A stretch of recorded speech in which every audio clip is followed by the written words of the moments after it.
Սարգսյան Լևոն, Սանտ Պետերբուրգից, ես էներգետիկայի ոլորտի մասնագետ եմ, 40 տարի այստեղ եմ ապրում, բայց արդեն 30 տարի մենք եվրոպական կազմակերպություններ հետ կոնկրետ ֆինական տեխնոլոգիաներով ենք զբաղված, աշխատում ենք, и возобновляемый, традиционный и так далее, это энергетикայի ամբողջ ոլորտը։ Այն ինչ որ դուք ասեցիք, շատ ճիշտ ուղղություններ են, բայց դրանց բազան էներգետիկան է, որը որ и конкурентоспособность, и надежность, и так далее, все это определяет.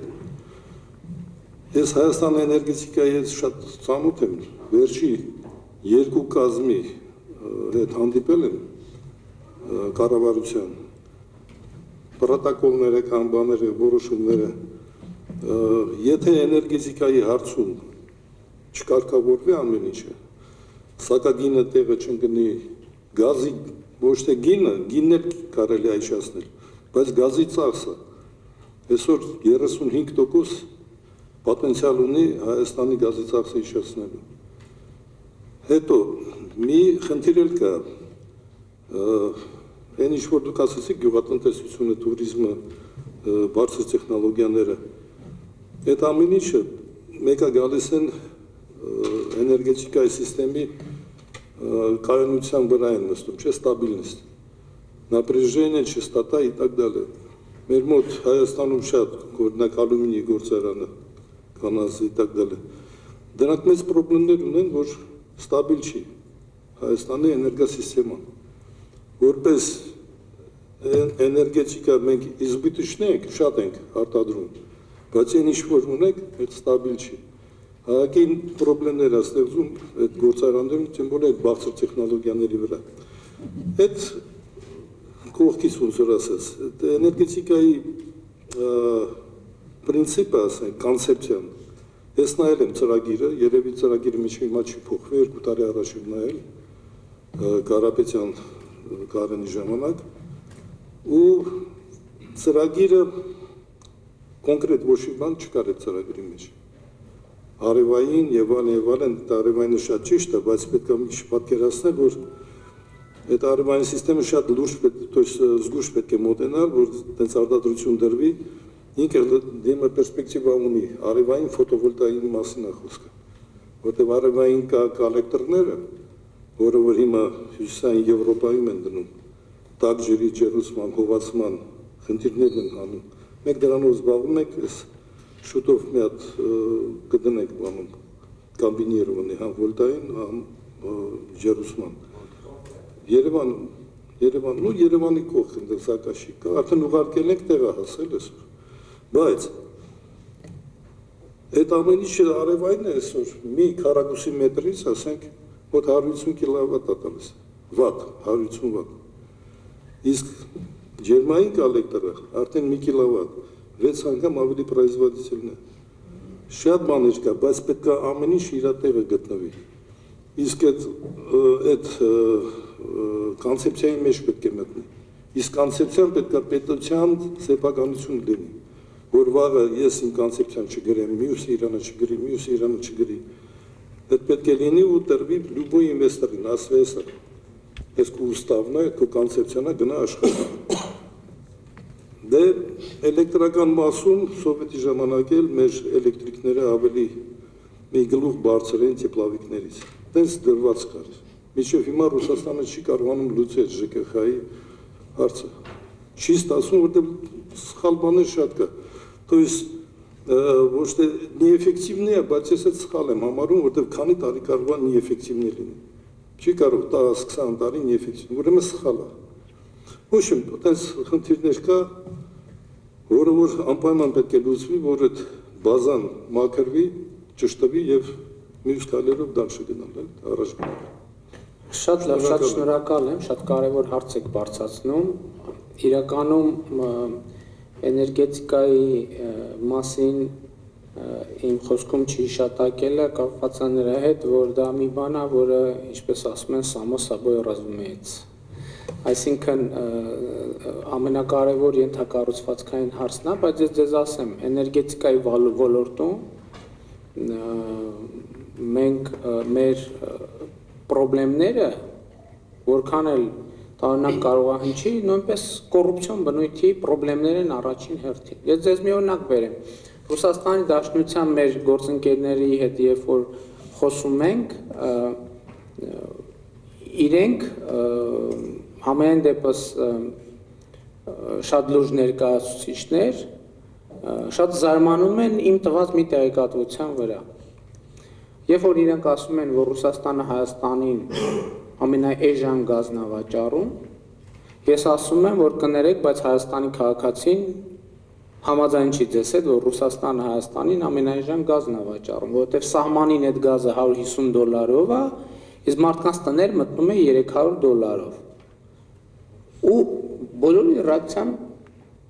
Ռուսաստանի Դաշնության մեր գործընկերների ռեակցիան զարմանքն է, թե ոնց կարա այդպիսի բան լինի։ Իսկ այդպիսի բան կա։ Եվ ես ձեզ մի օրինակ բերեմ, օրինակ կան Հայաստանում գազալցակայաններ, գիտեք բոլորդ։ Եվ երբ որ մենք հենց առաջին օրերից շատ լրջորեն զբաղվել ենք գազալցակայաններով, այսինքն իրանք զգացել են, տեսել են, որ մենք ուսումնասիրում ենք այդ դաշտը, մենք այս մեր ժամանակաշրջանը համեմատել ենք նախորդ տարվա ժամանակաշրջանի հետ եւ ամենավերջին տվյալը, որին զեկուցել են, նախորդ տարվա նույն ժամանակահատվածում գազալցակայանների սպառված գազը կրկնակիից ավել, որ պաշտոնապես արձանագրվել է, ավելացել է։ Այսինքն պատկերացրիք 50%-ից ավել ըստ էության գազը ավելացել է, այս ինչա նշանակում, ինչա փոխվել։ Ոչ մի բան, փոխվել է այն, որ զգացել են, որ իրանց հետևում են եւ լուրջ են հետևում եւ պետքա այդ հարցերով լուրջ զբաղվենք եւ իհարկե զբաղվելու ենք։ Բայց առաջին արդյունքը արդեն կա, այսինքն պաշտոնական շրջանառությունը գազալցակայանների կրկնակի ավելացել է այն ժամանակահատվածում, երբ որ մենք սկսել ենք դրանցով զբաղվել։ Նույնը վերաբերվում է էներգետիկային։ Օրինակ կան ես չեմ ուզում կոնկրետ անուններ տալ, էներգետիկ ոլորտում մեր միջազգային գործընկերների հետ հարաբերություններում ցավոք սրտի մենք անընդհատ հանդիպում ենք փաստի, որ Հայաստանի շահերը ոչ միայն հաշվի առնված չեն, այլ արհամարված են։ Օրինակ ենթադրենք ընկերություն գալիս է ասում է, ես ուզում եմ կառուցել այսպիսի մի որևէ բան, էներգետիկ օբյեկտ։ Պարզվում է, որ այդ էներգետիկ օբյեկտը ինքը իրականում ուզում է կառուցել Հայաստանի ժողովրդի հաշվին։ Ինքը ասում է, որ այս էներգետիկ օբյեկտը կառուցելու եմ 100 դրամով, իրականում պարզվում է, որ դրա գինը 50 դրամ է կառուցման, ասում է, որ այս էներգետիկ ոլորտի արտադրած ենթադրենք էլեկտրաէներգիան պետք է արժենա ենթադրենք 2 դրամ, իրականում դա պետք է արժենա 1 դրամ, հետո ասում է, որ գիտեք ինչ, Հայաստանը պետք է պարտավորվի 20 տարի այս էլեկտրաէներգիան գնել, եթե նույնիսկ այդ էլեկտրաէներգիայի պահանջարկը չկա, եթե չի գնելու այդ էլեկտրաէներգիայի այդ կիլովատի չափով Հայաստանը պետք է մեզ վճարի։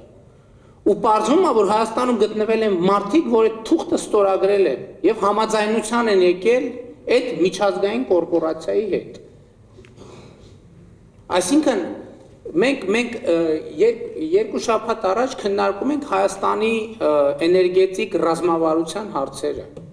բայց հասկանում եք այնքան խնդրեմ կա, որ ռազմավարության այդ օրը մենք չկարողացանք հասնենք,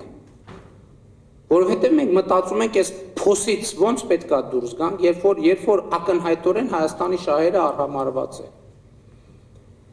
Էներգետիկ ոլորտում մենք ունենք վարկային ծրագրեր, որոնք չեն իրագործվում ոչ Հայաստանի մեղքով, բայց Հայաստանը ամեն ամիս, ամեն տարի պարտաճանաչ վճարում է այդ վարկերի սպասարկման համար, բայց այդ վարկերը չեն ծախսվում Հայաստանի համար։ Ինչ որ Հայաստանից դուրս մի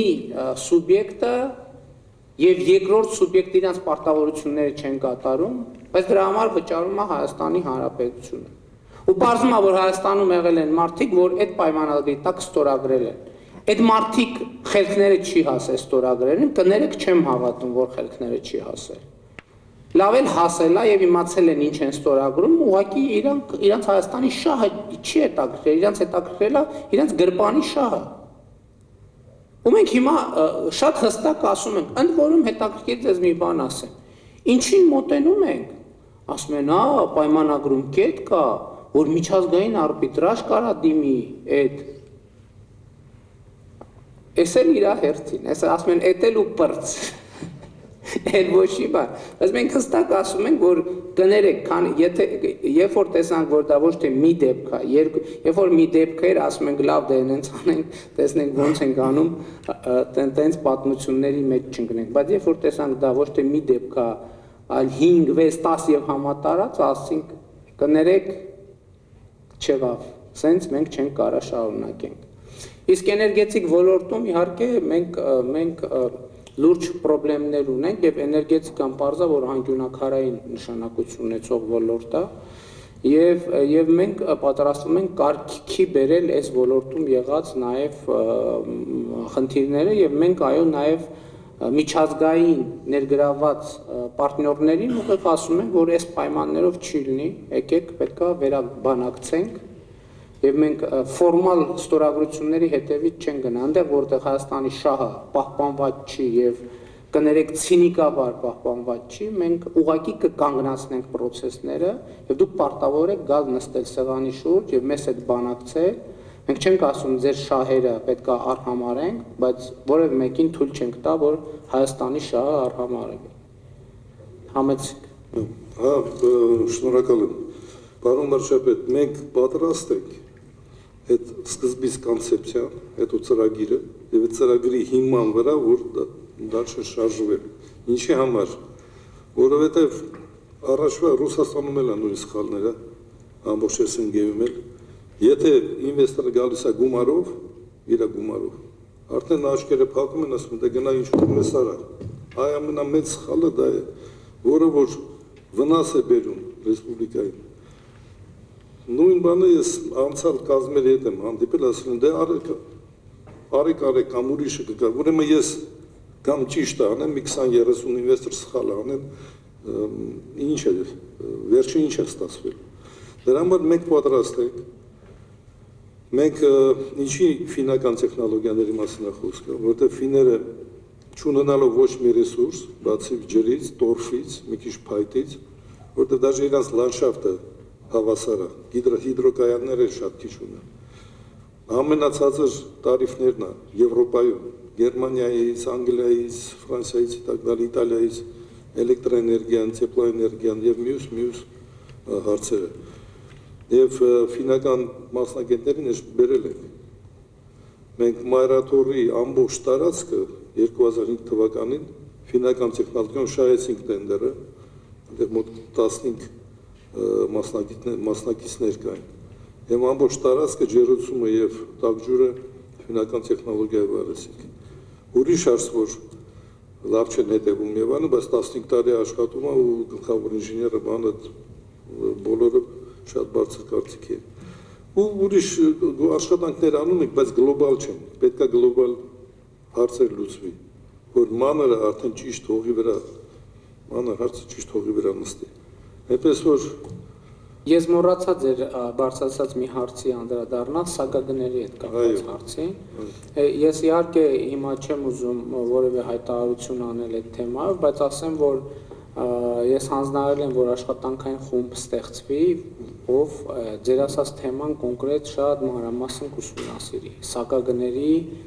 եւ իրական հնարավոր սակագնի առնչություն, այսինքն այդ թեման ինչքանով մենք կարող ենք հիմնավորել, որովհետեւ իհարկե հենց հրապարակային քննարկումների մեջ էլ հիմա ես այդ գազալցակայանի օրինակը որ բերեցի, ինչի համար բերեցի, բայց ինչ որ մեկը այդ գազի համար վճարել է, չէ, այդ գազը չի գնացել կորել, այդ ինչ որ մեկը վճարել է, ով է վճարել, սպառողն է վճարել, ինչ որ ձևով Ասենք այդ սակագն երբ որ մենք նայում ենք սակագնի վրա ինչ բարաբերություններ սա կապիտալ մոնիտներից եւ այլն կորուստներից տեխնիկական կորուստներից առևտրային կորուստներից եւ իհարկե բոլոր ոլորտներում կա բայց ելի եմ ասում ես հիմա չեմ ուզում ոչ մի եզրակացություն անել չնայած ընդհանուր առմամբ պարզ է որ այդ խնդրեմը կա ասում եմ այդ ոնց է որ մտնում է ամենաէժան գնով, բայց հասնում է ԱՊՀ տարածքում ամենաթանկ գներից մեկով, ամենաթանկ գներից մեկով։ Ընդ որում այդ խնդրեմը, որը պետք է լուծվի եւ մենք այդ խնդիրը պետք է լուծենք եւ ես շատ ուրախ եմ, քանի որ նաեւ Հայաստանում Gazprom Armenia ընկերությունն է, այսինքն Gazprom-ի դուստր ձեռնարկությունն է եւ ես շատ ուրախ եմ, որ այս թեմայի շուրջ նույնպիսի հետաքրքրություն ունեն Ռուսաստանի մեր գործընկերները, որպեսզի նրանք նույնպես այս փաստով մտահոգված են եւ անհանգստացած են եւ մենք ունենք պայմանավորվածություն, որ այս թեմայի շուրջ համագործակցված աշխատելու ենք, որովհետեւ արդյունավետության բարձրացման խնդիրը արդեն ոչ միայն մեր խնդիրն է, նաև Gazprom-ի խնդիրն է, որը իր դուստր ձեռնարկությունն է Հայաստանում գործում եւ ես ուզում եմ ասել, որ այս թեմայի շուրջ մենք մեր ռուսաստանցի գործընկերների հետ համագործակցված ենք աշխատում։ Սա շատ կարեւոր է։ Խնդրեմ այլ հարցեր։ Հարգելի ներկաներ, պարոն վարչապետ, Խաչիկյան Ալավերդե Արտյոմի, փաստաբան, Պետերբուրգի միջազգային փաստաբանական գրասենյակի փաստաբան։ Ուրախ եմ, որ այսօր այդպիսի հարցեր եք բարձրացրել եւ գալիս է մի պահ, որ այդ հարցերի լուծման շարունակությունը բերում է ավելի հաճելի եւ տպավորիչ արդյունքի եւ բարձր գնահատականի լուծման դեպքում պատասխանատվության։ Ես կուզեի մտահոգությունը հաղորդել նրա համար, որ այսօր մենք բոլորս էյֆորիայի մեջ լինելով ձեր այս կատարած քայլի հետ միասին ուզում ենք մտնենք այդ հոսանքի մեջ, այդ հաճախականությամբ մտածենք, ձեր հետ միասին լինենք, բայց մի պահ կարող է գա, որ չունենալով համապատասխան արդյունք առաջանա դիսֆորիա եւ մարդկանց տպավորությունը եւ տրամադրությունը ընկնի, քանի որ ես լսում եմ ինձ հետ շփող մարդկանց հետ կա մտահոգություն, որ կարող է որ մի տարի հետո կամ մի քանի տարի հետո շատ կարճ ժամանակ այդ իշխանությունը տապալվի, ներողություն եմ խնդրում, որ նման մտահոգություն եմ արտահայտնում, չեմ ուզում թաքցնել, որ իջև անցի եմ ու ավելի շատ մտահոգված եմ ձեր գործունեության համար, որովհետև գիտեմ ձեզ մանկուց եւ ձեր ընտանիքին, խոնարհվում եմ ձեր առաջ քայլի համար եւ մինչեւ իմ խոսակցությունս ավարտելը շատ կարճ կեզրափակեմ եւ կուզեի ձեզ քանի որ գտնվում ենք Պետերբուրգում, այս Պետերբուրգի 400 տարվա պատմության գիրքը նաև թույլ կտակ ձեզ նվիրեմ, այնպիսի մի ուպակովկայի մեջ, որ դուք կհասկանաք, թե ինչով եմ ես դա առաջնորդվել, թույլ կտակ ցույց տամ։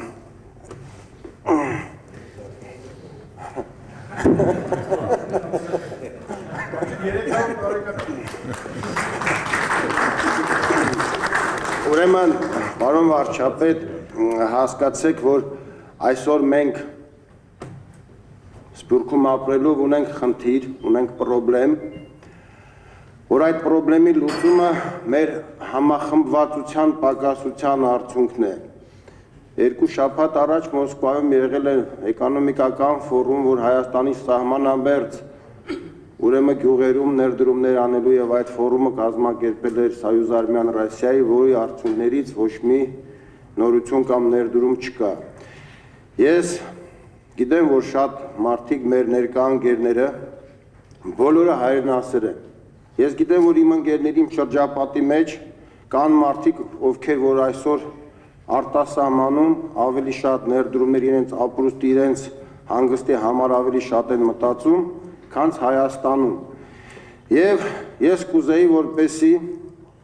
այս հարցերի լուծման հետ միասին մենք ունենայինք նաև իրավաբանական պաշտպանվածություն եւ մի բան էլ ձեզ կխնդրեի, ձեր գործընկերների հանդիպման ժամանակ ես խնդրում եմ, որպեսզի արծարծվեր այն հարցը, որ Հայաստանի նորաստեղծ կառավարությունը եւ ամբողջ հայ ժողովուրդը ոչ մի անգամ Ռուսիո Դաշնության դեմ ոչ մի աշխատանք չի կատարել։ Եվ ես մեկ-մեկ զարմանում եմ, երբ որ ուրեմն Փաշինյանին եւ Պաշինինին ուրեմն տարբերությունը չեն ջոգում, թե ով է Պաշինինը, որ Ուկրաինայում արտիստ է, իսկ թե ով է Փաշինյանը, որ Հայաստանի վարչապետ է։ Եվ այսօր ես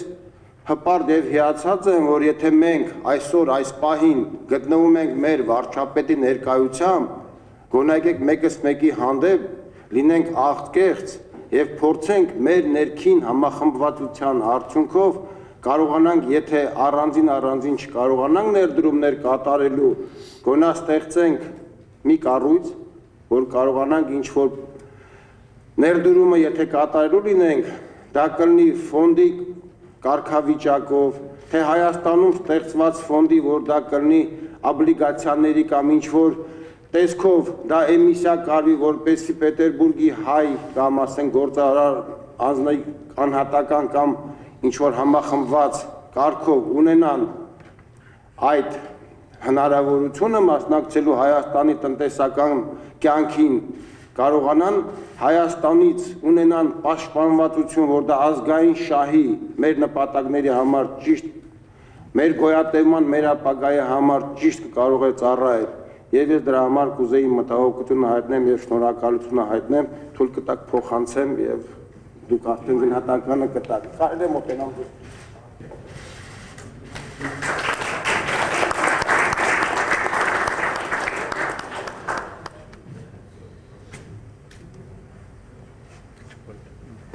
Շնորհակալ եմ։ Եթե թույլ կտաք, առաջին հարցին մի քիչ այսպես ասած կեսկատակ պատասխանեմ։ Ես միշտ ասել եմ, որ Հովհաննես Թումանյանը մեր ժողովրդի մտածողության ամենանուրբ բաներն է, գծերն է նկարագրել եւ տեսքատվել մեր ժողովրդի մտածողությանը։ Ինչ եմ սա ասում, պատահական չի, որ Կիկոսի մահը հին հայկական ժողովրդական հեքիաթ է։ Հիմա այդ բանը, ասենք, բավոր գնացի մարդի, ունեցա որդի, վեր ելավ ծառին, վեր ընկավ քարին, բավոր ես իշխանությունը, գնաց բավոր հելնի ծառին, ընկնի քարին, վերջում վայ, այսօրվանից արդեն քելեխը ուտում ենք, վայ Կիկոս ջան, վայ որդի ջան, այդ ինչ եղավ, բախի տեն ստացվեց։ Ես գիտեք, էլի եմ ասում, երբ որ ես վարչապետ ընտրվելուց հետո եկա Երևանի Հանրապետության հրապարակ, ես ժողովրդին դիմելով ասացի, ժողովուրդ ասացի, դուք այսօր հաղթեցիք։ Եվ ձեր հաղթանակը այն չի, որ ես ընտրվել եմ Հայաստանի վարչապետ, ձեր հաղթանակն է, որ դուք եք որոշել, թե ով ընտրվի Հայաստանի վարչապետ։ Այսինքն այսօրվա Հայաստանի էությունը ոչ վարչապետն է, ոչ կառավարություն, այսօրվա Հայաստանի էությունը այն ժողովուրդն է, որ ինքը որոշում է, թե ով որտեղ պետք է լինի։ Եվ այն ինչ որ ես հիմա ասում եմ, ես հիմա խոսում եմ ժողովրդի անունից։ Եվ այն ժողովուրդը, որ թույլ չի տվել, որ այդ պրոցեսը ունենա շարունակություն եւ վերջադրել այդ պրոցեսին, թույլ չի տալու, որ այս իրավիճակը փոխվի։ Ես դրանով միանշանակ համոզված եմ։ Եկեք Կիկոսի մահի ողբը չանենք արդեն մեր հեղափոխության վրա, որ վերջ, պրծավ, վայ, ասում են, վայ,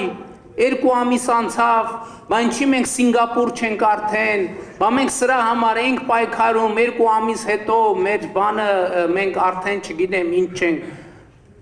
Ժողովուրդ, հա, երկրների օրինակներ են բերում, տարբեր երկրների, այդ թվում մոտակա եւ հեռու երկրների։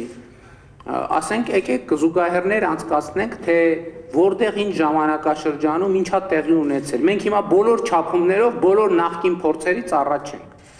Ամեն ինչով։ Եվ մեր իշխանության փոփոխության որակով,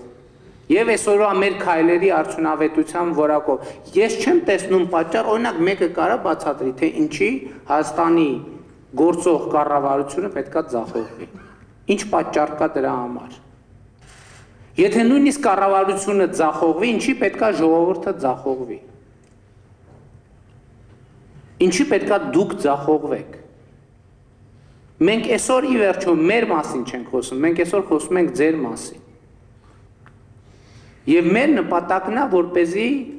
այն հաղթանակը, որը մենք իրար հետ կերտել ենք, այդ հաղթանակը չկենտրոնացվի կառավարության կամ մի անձի վրա։ Որ ասեն, այ հələ սպասեք տենանք, ինչ այս ծառը բարձանում է, հələ տենանք ընկնելու այդ ծառից դեր շարունակելու է բարձրանալ։ Կապ չունի։ Կարևորը ասում եմ, այն փոփոխությունը, բովանդակությունն է կարևոր։ Եվ ես ձեզ կոչ եմ անում հարցերին այս տրամադրվածությամբ նայել։ Հիմա խնդիրը հետևյալն է, մենք կանխատեսում ենք կառավարությունը կձախողվի, թե չի ձախողվի, թե մենք ուզում ենք կառավարությունը ձախողվի, թե չենք ուզում, որ կառավարությունը ձախողվի։ Սա ավելի կարևոր է, որովհետև անձամբ ես ձախողվելու ոչ մի պատճառ չունեմ, որովհետև ամենամեծ գործը, որը պետք է անեի, արդեն առնվազն մի այնպիսի գործի համահեղինակ եմ դարձել եւ ինձ պատիվ է ընձեռվել առաջնորդվել այդ process-ը, դա արդեն իրականություն է, չէ՞։ Այն ժամանակ էլ ասում են, հա կլինի, չէ, չի լինի, բացառված բան է, որտեղից կլինի, բացառված է, այդ ինչ եք անում, այս սրա մարդն է, գիտենք 100% ընդեղ սա պայմանավորված է եւ այլն եւ հիմա այդ էյֆորիան իրականում էյֆորիան Երբ որ անցնի, էլի այդ բանն է, հա նստենք սպասենք հերթական ձախողման, չի լինելու ձախողում, Շորջ ջան, իզուր մի սպասեք։ Չի լինելու ձախողում, լինելու է հաջողություն, հաջողությունը հաջողության հետևից։ Եվ ես դրանում համոզված եմ։ Այսօր Հայաստանի Հանրապետությունը միջազգային հեղինակությամբ շատ ամուր դիրքեր ունի, արտաքին քաղաքականության մեջ շատ ամուր դիրքեր ունի, ներքին քաղաքականության մեջ իշխանությունը ունի ժողովրդի կատարյալ մեծամասնության վստահությունը եւ այդ վստահությունը մենք իրացնելու ենք։ Ոչ մի պատճառ չկա, որպեսզի մենք այդ վստահությունը չիրացնենք։ Հարցը հետեւյալն է. այն մարդիկ, ովքեր դա ասում են, իրանց ցանկությունը ի՞նչ է։ Մենք այն ժամանակ էլ մենք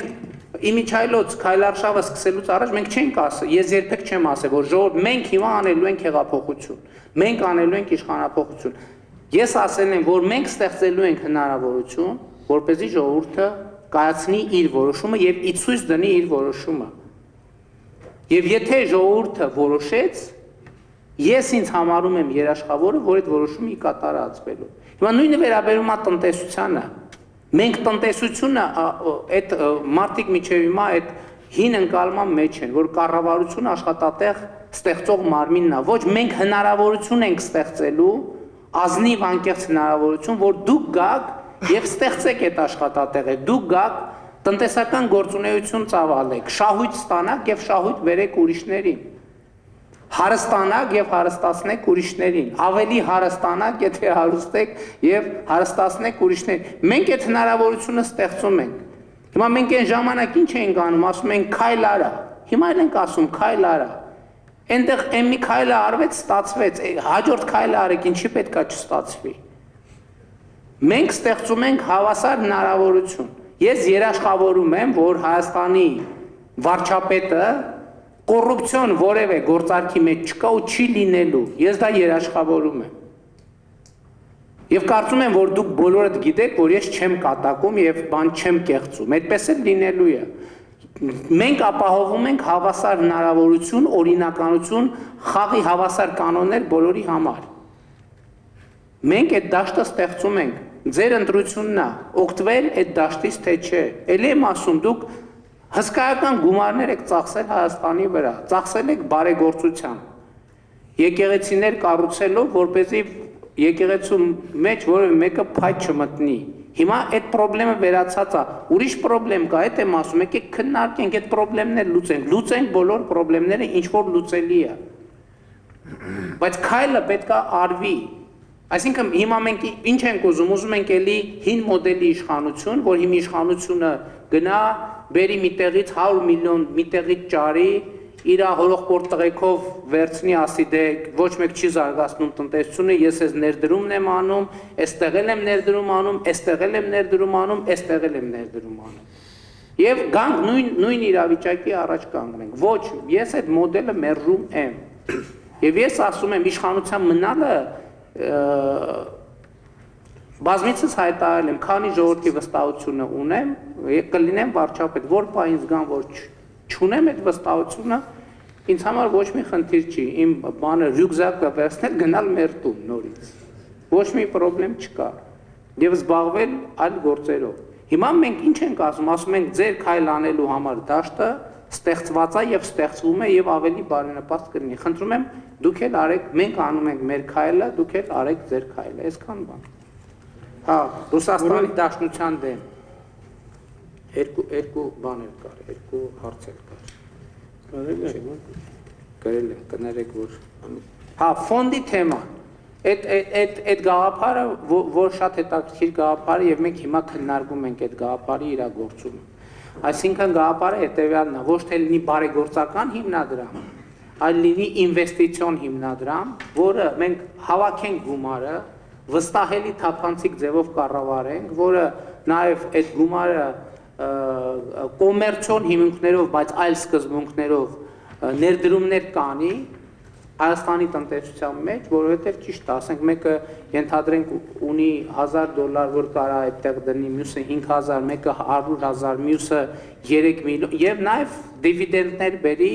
ներդրողներին։ Այդ գաղափարը, որ մենք հիմա քննարկում ենք եւ այդտեղ էլ կա այդ իմ ասածի տրամաբանությունից բխում է, որ մենք բարեգործության տրամաբանությունը պիտի մի փոքր փոխենք։ Որովհետև բարեգործությունը լավ է, բայց շատ դեպքերում ինքը նաև եթե շատ երկար է տևում այդ տրամաբանությունը, ինքը էրոզիաներ է առաջացնում։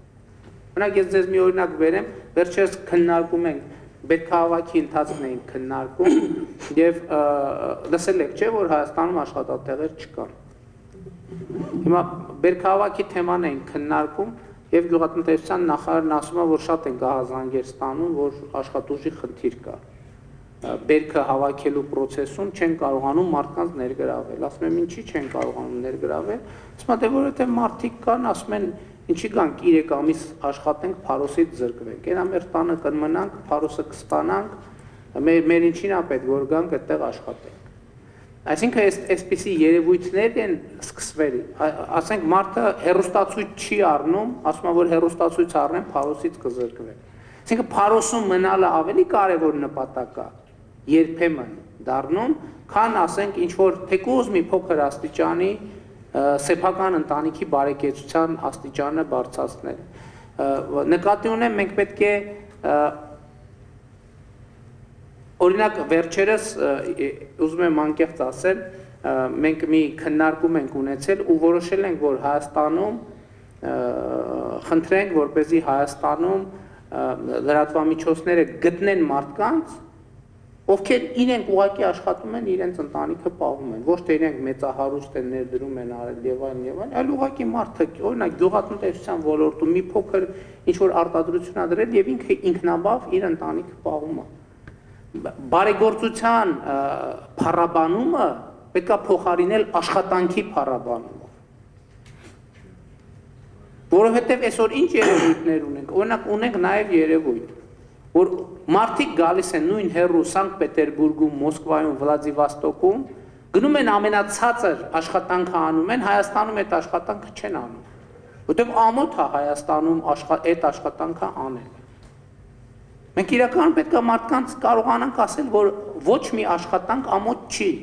Այսինքն չկա այնպիսի աշխատանք, որը անելը լինի ամոթ, որովհետև աշխատանքը ամենակարևոր բանն է ժամանակակից մարդու։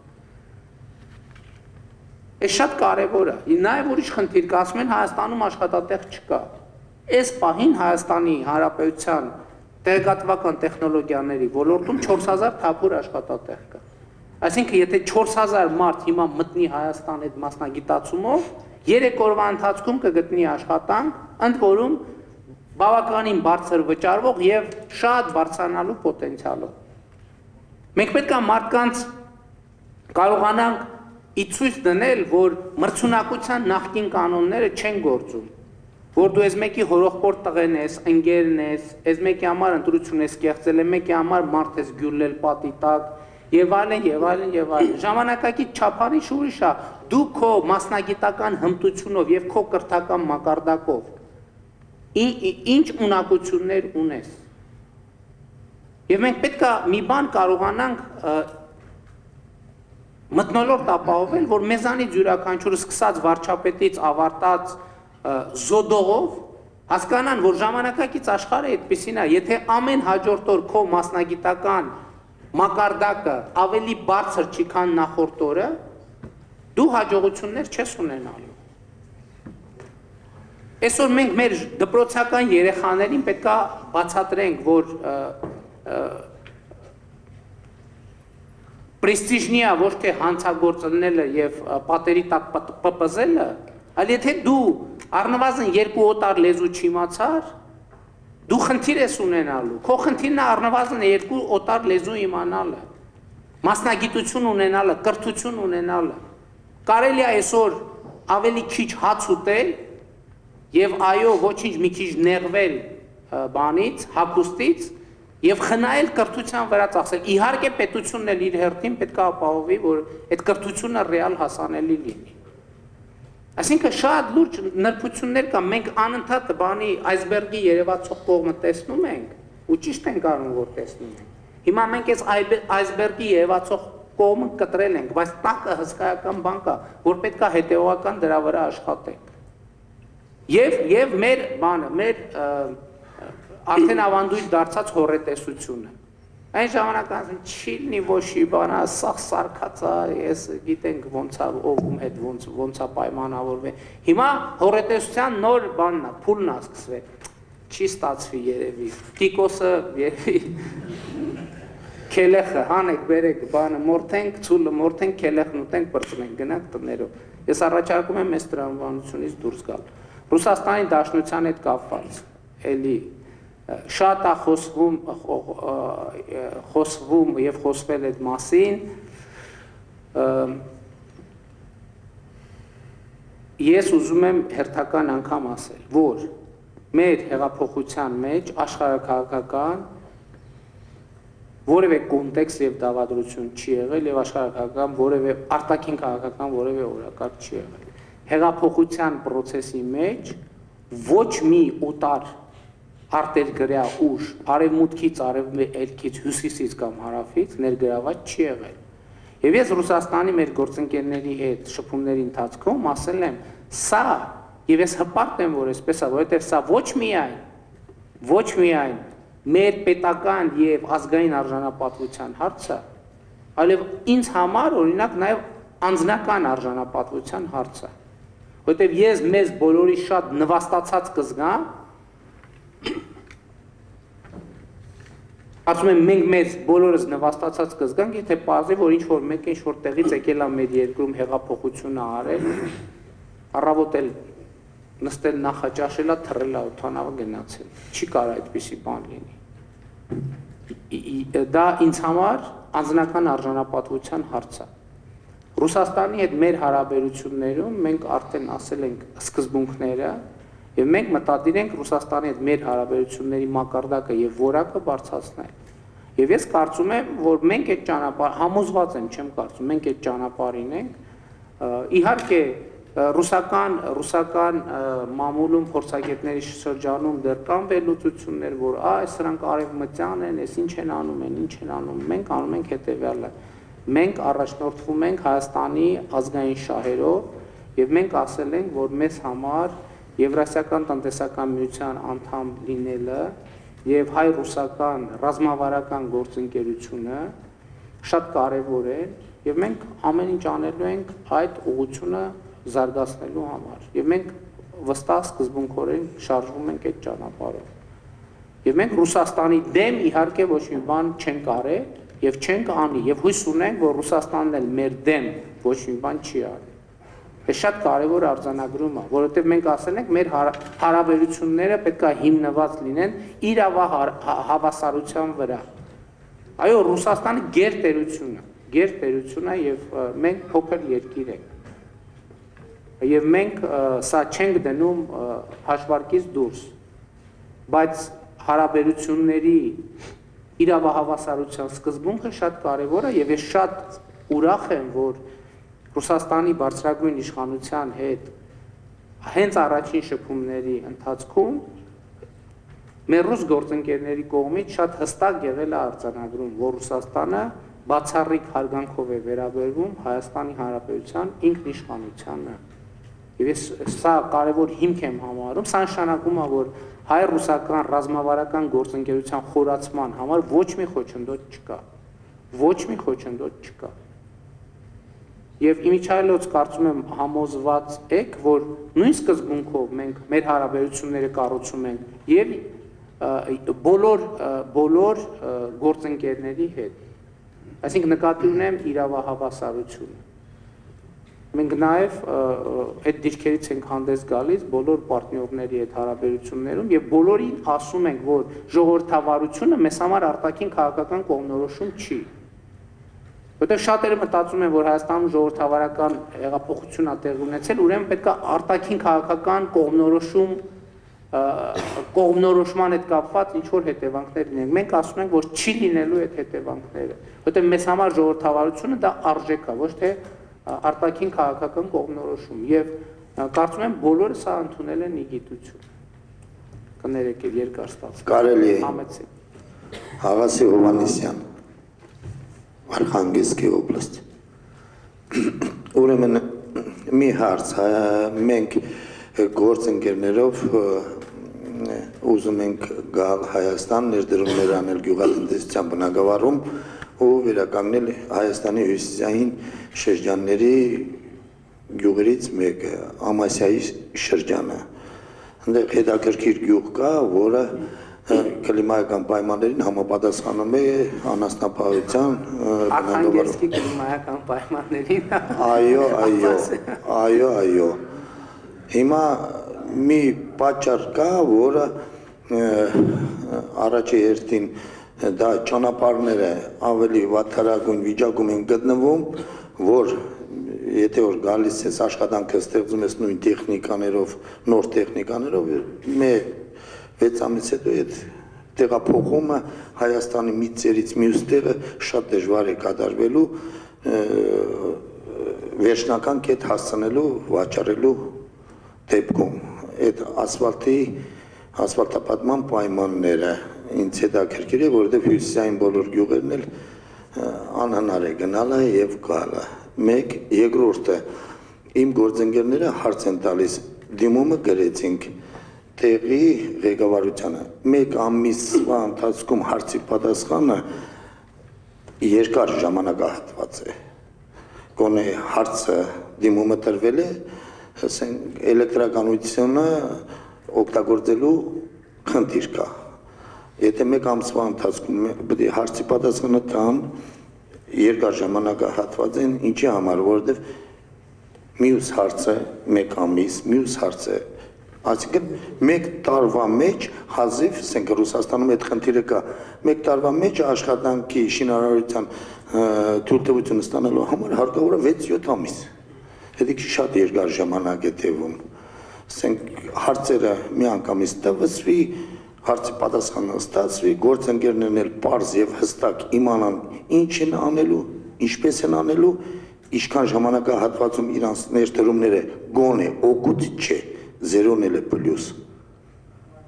Ստանանք, հետո մեր հերթական քայլերը կատարենք։ Հետո մի հարցել, եթե այդ գյուղերում էլեկտրականություն չկա, էլեկտրականության խնդիրը կառավարությունը ընդառաջ գնալու է էլեկտրականությունը այդ տվյալ այդ գյուղերն որ վերացրել են, բնաջնջել են, ուզում ենք վերականգնենք օրենքի բոլոր սահմաններում։ Մեր հաջողություններն էլ Ռուսաստանում որ հաջողություններ ունենք եւ ստեղծել ենք, մենք законопослушные граждане России։ Մենք չենք ուզում օրենքը խախտենք։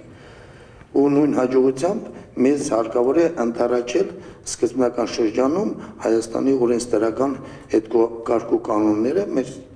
ձեռքը տան, որ մենք էլ վերցնենք, նայենք, որ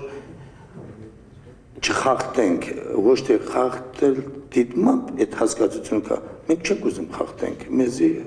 պետք է սկզբնական շրջանում մի նշույլ ուղղություն տվեցվի ու վերջ։